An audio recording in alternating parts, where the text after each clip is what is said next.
Today we're going to talk about what happens when things go wrong in the process of making proteins from DNA. The central dogma states that the DNA is transcribed to RNA, which is then translated and expressed into proteins. However, errors may happen at any point in the process. Mutations occur when abnormal proteins are translated. Although there are many types of mutations, we will focus on 4 of them, those that are expressed in the exons of the DNA. The first ones are silent mutations. Silent mutations occur when a DNA-based substitution changes a third codon. It may have no apparent effect in protein translation since the same amino acid will be coded.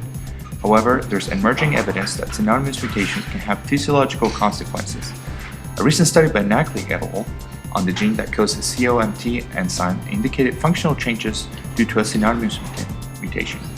It was shown that the haplotype of the human COMT gene with a synonymous mutation associated with differences in enzymatic activity, and in turn, the pain sensitivity that the enzyme is supposed to alleviate due to a reduced amount of translated protein.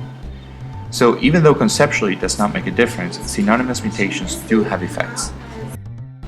A second type of mutation is a non-synonymous mutation. Non-synonymous mutations occur when a base substitution in the first or second position of the codon occurs. Most of the time, this results in the synthesis of a completely different amino acid. An example of this is sickle cell anemia. In sickle cell anemia, the 20th gene of the beta chain of hemoglobin as an amino acid substitution. This is because the base sequence is switched from GAG, which encodes glutamine, to GTG, or valine. Due to the hemoglobin's function, an alteration of its structure at this level makes blood cells become sickle-shaped and causes disease in blood vessels. A third type of mutation is a nonsense mutation. It's called nonsense mutation because blah blah blah. Does that make sense? Anyhow, nonsense mutations occur when a mutation creates a new stop codon, either UGA, UAA, or UAG, and they cause truncated peptides to form. Hey, why did the students learning at the University of Georgia get cut short? Because UGA made them stop. An example of nonsense mutation is Duchenne muscular dystrophy. Duchenne muscular dystrophy causes progressive weakness in the skeletal muscles. This is originally a consequence of nonsense mutation in the synthesis of dystrophin. Dystrophin is a protein that provides stability to the dystroglycan complex of the cell membrane in muscle tissue. As of now, there is no cure. A fourth type of mutation is a frameshift mutation. Frameshift mutations occur when insertions or deletions of a single nucleotide causes a change in the reading of all the downstream codons.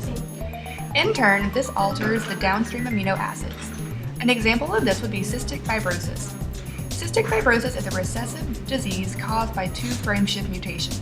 It is due to a 2 nucleotide insertion and then 1 nucleotide deletion. Both the insertion and the deletion result in a stop codon in the 369th and 368th amino acid positions respectively.